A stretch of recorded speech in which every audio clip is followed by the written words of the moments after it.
So for our next unlimited deck, we have Aggro Blood. We covered an Aggro Blood deck in a past video pre-nerf. This is now post-nerf. So Aggro Blood for unlimited doesn't change much cards-wise. It's pretty much identical, very little change, but is still insanely powerful and absolutely destructive. I honestly could not go wrong with this deck. I pretty much won, I'd say, 90% of the games that I used it in, which is nuts, and just seems to do really well on the current unlimited ladder, which is not a surprise considering what decks are on there, ranging with both Shadow and with Haven, making very easy work of both of those. So we're going to get right into this and check it out. So I've got 3 matches for you today, with all of them being very quick. 2 Haven and 1 Sword. Like I said, Haven is a very easy matchup. Sword is also reasonable. I mean, they're also probably the second most aggressive deck at the moment next to Blood, so it's no surprise that they're able to keep up a little bit.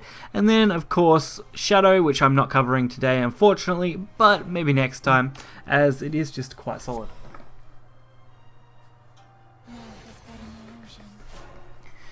Of course, we start off really good. You want to get set up for that turn 3 Florist as much as you can, so that's always what I try and do to the best of my abilities, even if it requires sacrificing something like Blood Pact on 2 to draw more cards. Usually that's a worthwhile venture, as I can usually get an extra damage anyway, which is always nice. And there it is, perfect draw off the top, getting the 0 cost, being able to set up nicely with Disciple, and go straight into a Restless Parish, which gives us the nice Florist. Of course, probably wasn't the best choice because, of course, it leaves available the option to banish the entire board with Forbidden Ritual, but I guess it was a risk I was willing to take. We still got a fairly decent amount of damage on our opponent anyway. So, Ambling Wraith, straight into Omen of Lust, which was a nice bit of setup. Turn 4 Omen of Lust, since we've dealt 7 damage, is always good. As you'll recognise, this deck doesn't run Dark Feast Bat, it is just a straight up aggro deck, which really is always nice to play.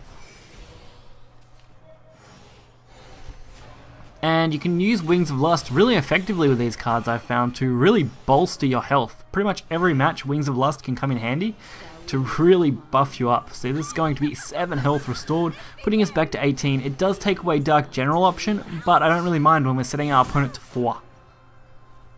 Especially when we have a 8-9 on board, which requires removal. So it looks like they are going to be digging for that removal, and they missed it, which is great for us and not so great for them. So going into our next match against Sword, definitely was one of the, not closer games I would say, but definitely one where the opponent had a chance to kind of pull back on me and throw storms to the board. But overall I still dominated. Also, Precious Bloodfangs, great card, even when it deals 0 damage, that is classed as damage. 0 is still classed as damage, which is amazing, so you can actually use that really effectively to pull Florist no matter what. So starting off the Blood-Fed Flowerbed is a nice way to set up.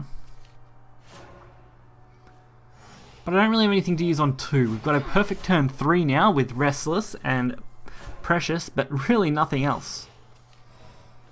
So I'm going to use one of these as a Madness Revealed, because that still deals damage to us.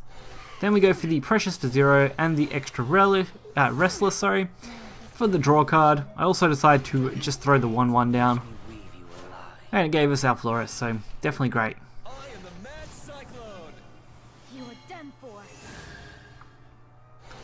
Grimnir, not really a problem, it's just going to heal us. We're actually going to go to max next turn, which is completely fine. And we get to stick our 3/3 to the board, which with Wings of Lust is actually going to be pretty formidable as a 5/5. Although we can't do much else this turn, we are going to take a little bit of damage, which honestly I don't mind too much. Considering we're getting 6 to our opponent, taking what is effectively 2, thanks to the heal, isn't too bad at all. Although they are going to remove the 5/4, but they are going to take damage doing so, so definitely a worthwhile trade-off for me. Now I don't really have many options, so Blood Pact it is. We get a pretty much perfect Blood Pact that match. Going for the double gift plus the Razory just gives us an absolutely perfect way to bring out a second Florist. Setting us up with pretty much lethal at this point. I mean, if we take 1 damage, we get Dark General off, so it would only require a decent draw, and our opponent needs to pretty much wipe the board clean if they want a chance at winning, which they obviously don't have. And our last and final match for this unlimited video is going to be against Haven. As you'd expect, it's going to go in our favour fairly quickly because Haven decks don't tend to combat well against these aggro blood decks, and it's so easy to get an optimal starting hand that it's absolutely nuts. The Florist nerf had little effect to this deck, honestly, because you're really favouring turn 3 Florist over turn 2 anyway in most cases. Some cases it would be better to get it on 2, but overall I just feel like 3 is usually the sticking point anyway. So I try to set up as best I can so that our opponent can't really do too much to us, thanks to these. Being able to block these out is going to be the best thing possible, since we are going to very easily go for as much damage as we can. Again, being able to ping ourselves and ping our opponent absolutely a large amount. We do set ourselves to 12, which is actually fine. We've already got Wings of Lust, and they can't actually banish this board this time. So our 5-3 is going to stick. We've got 2 damage on board. We're pumping that up again, so that's going to actually be 7. So we do only leave our opponent with 2 health and force them to deal with our board. Effectively, even with this now, they're only going to have 2 health, so all we need to do is draw out any kind of damage and we pretty much win.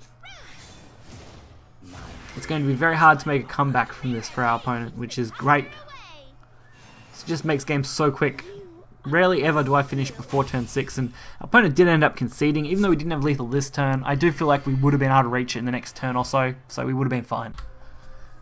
So if you're looking for a deck to get points quick, to really finish your Master Score points, or maybe even to get to Grandmaster, I would highly recommend this deck. It's reasonably cheap, only running, what is 3 legendaries, and the rest are basically silver, bronze, and 3 golds, which is dirt cheap. Sorry, 6 golds, I've got to include gift, so 6 golds, 3 legendaries, well, 2 legendaries, sorry, and the rest is cheap.